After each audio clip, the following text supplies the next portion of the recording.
Hello friends, நாம் இன்றைக்கி இந்த வீடியோவில் எக்ஸலில் ஃப்ளாஷ் ஃபில் எப்படி யூஸ் பண்ணுறது அப்படிங்கிற டிப்ஸ் தான் பார்க்க போகிறோம். ஃபார் எக்ஸாம்பிள் நான் ஒரு டேபிள் கொடுத்துருக்கேன், ப்ராடக்ட் கோட் அதில் இருக்குது. அதுலேருந்து நம்ம ஒரு ஃபஸ்ட்டு 4 டிஜிட்ஸ் மட்டும் எப்படி எடுக்கிறது அப்படிங்கிறத பார்ப்போம். இந்த ஃபஸ்ட்டு செல்லில் அந்த ஃபஸ்ட்டு 4 டிஜிட் என்ன இருக்கோ அதை நீங்கள் டைப் பண்ணிக்கோங்க. டைப் பண்ணிவிட்டு செகண்ட் செல்லில் கிளிக் பண்ணி Ctrl+E அடிச்சிங்கன்னா அந்த ஃபஸ்ட்டு 4 டிஜிட் என்னென்ன இருக்கோ எல்லாமே வந்துடும். இதில் நம்ம 6 ரோ தான் இருக்குது, அதனால் நம்ம ஈஸியாக இதில் நம்ம டைப் பண்ணிடலாம். ஆனால் நீங்கள் thousands ஆஃப் என்ட்ரிஸ் இருந்ததுன்னா ரொம்ப கஷ்டம். அதுக்கு தான் ஃப்ளாஷ் ஃபில் நம்ம யூஸ் பண்ணுறோம். அடுத்து பார்த்திங்கன்னா இந்த டேபிளில் நடுவில் மிடில் 3 டிஜிட்ஸ் எப்படி எடுக்கிறதுன்னு பார்ப்போம். ஃபஸ்ட்டு 165 டைப் பண்ணிக்கோங்க. செகண்ட் செல்லில் வச்சு கிளிக் பண்ணிவிட்டு Ctrl+E ப்ரெஸ் பண்ணுங்கள். மிடில் உள்ள அந்த 3 டிஜிட் எல்லாமே ஆட்டோமேட்டிக்காக நமக்கு வந்துடும். Ctrl+E அமுக்குனிங்கன்னா அடுத்து லாஸ்ட்டு 3 டிஜிட்ஸ் நம்ம இந்த டேட்டாலேருந்து எடுக்கணும். ஃபஸ்ட்டு 127 அதை டைப் பண்ணிக்கோங்க. செகண்ட் செல்லில் வச்சு Ctrl+E ப்ரெஸ் பண்ணிங்கன்னா அந்த டேட்டாலேருந்து லாஸ்ட்டு 3 டிஜிட்ஸ் மட்டும் ஆட்டோமேட்டிக்காக அது ஃபெச் ஆகி வந்துடும். இதில் டேஸ் இருக்குது, நம்ம அதில் ஃபஸ்ட் ஆல்ஃபபெட் மட்டும் எடுக்கணும். இப்போது அது எப்படிங்கிறத பார்ப்போம். மண்டேயில் ஃபஸ்ட் ஆல்ஃபபெட் எம் மட்டும் இங்கே டைப் பண்ணிக்கோங்க.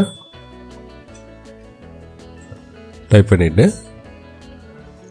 செகண்ட் செல்லில் கிளிக் பண்ணிவிட்டு Ctrl+E அடிச்சிங்கன்னா ஃபஸ்ட் ஆல்ஃபபெட்ஸ் என்னென்ன இருக்கோ எல்லாமே அந்த டேபிள்லேருந்து ஃபிச் ஆகி இங்கே வந்துடும்.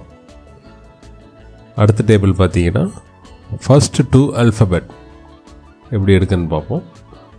MO டைப் பண்ணிக்கோங்க. செகண்ட் செல்லில் வந்துட்டு Ctrl+E கொடுத்தீங்கன்னா ஃபஸ்ட்டு 2 ஆல்ஃபபெட் எல்லாமே ஆட்டோமேட்டிக்காக அந்த டேபிள்லேருந்து ஃபிச் ஆகி வந்துடும்.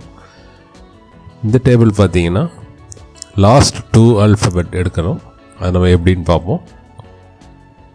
AY அடிச்சுட்டு செகண்ட் டேபிளில் வச்சு Ctrl+E கொடுத்தீங்கன்னா இப்படி வந்திருக்கு.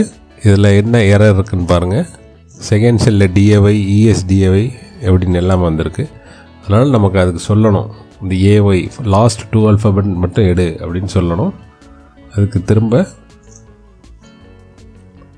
எகெயின் நீங்கள் செகண்ட் செல்லில் AY அப்படி டைப் பண்ணிவிட்டு தேர்ட் செல்லில் வச்சு கிளிக் பண்ணிட்டு Ctrl+E அடிச்சிங்கன்னா அது ஆட்டோமேட்டிக்காக அந்த டேபிள்லேருந்து லாஸ்ட் 2 ஆல்ஃபபெட் எடுத்து வந்துடும். இப்போ ஒரு டேபிளில் ஃபஸ்ட் நேம் சர்நேம் 2 நேம் இருக்குது. இந்த 2 நேமையும் எப்படி ஜாயின் பண்ணி ஃபுல் நேம் வர வைக்கிறது அப்படின்னு பார்ப்போம். இந்த ஃபஸ்ட்டு செல்லில் 2ஐயும் ஜாயின் பண்ணி நீங்கள் டைப் பண்ணிக்கோங்க. செகண்ட் செல்லில் கிளிக் பண்ணி Ctrl+E அடிச்சிங்கன்னா ஃபஸ்ட் நேம் அண்ட் சர்நேம் 2மே ஜாயின்ட் ஆகி ஆட்டோமேட்டிக்காக இங்கே வந்துடும். Ctrl+E வந்து ஃப்ளாஷ் ஃபில்க்கு உண்டான shortcut key. Shortcut key use பண்ணாமல் மெனுவில் போய் யூஸ் பண்ணோன்னா நீங்கள் டேட்டா போய்ட்டு ஃபில்லுன்னு ஒரு ஆப்ஷன் இருக்கும், அதில் போய்ட்டு கீழே ஃப்ளாஷ் ஃபில் அப்படிங்கிறதுக்கும் அதை கிளிக் பண்ணிங்கன்னா சேம் ஃபங்க்ஷன் வந்து இதுலேயும் ப்ராசஸ் ஆகிரும். இது வந்து ரொம்ப ஒரு முக்கியமான டிப்ஸு எக்ஸலில் ஃப்ளாஷ் ஃபில். மேலும் அடுத்த வீடியோவில் ஒரு பயனுள்ள தகவலோடு உங்களை சந்திக்கிறேன். இந்த டிப்ஸ் உங்களுக்கு பிடிச்சிருந்தா நம்ம சேனலை மறக்காமல் சப்ஸ்கிரைப் பண்ணுங்கள். உங்கள் ஃப்ரெண்ட்ஸ் அண்ட் ஃபேமிலி மெம்பர்ஸ்க்கும் ஷேர் பண்ணுங்கள். நன்றி, வணக்கம், ஜெய் ஹிந்த்.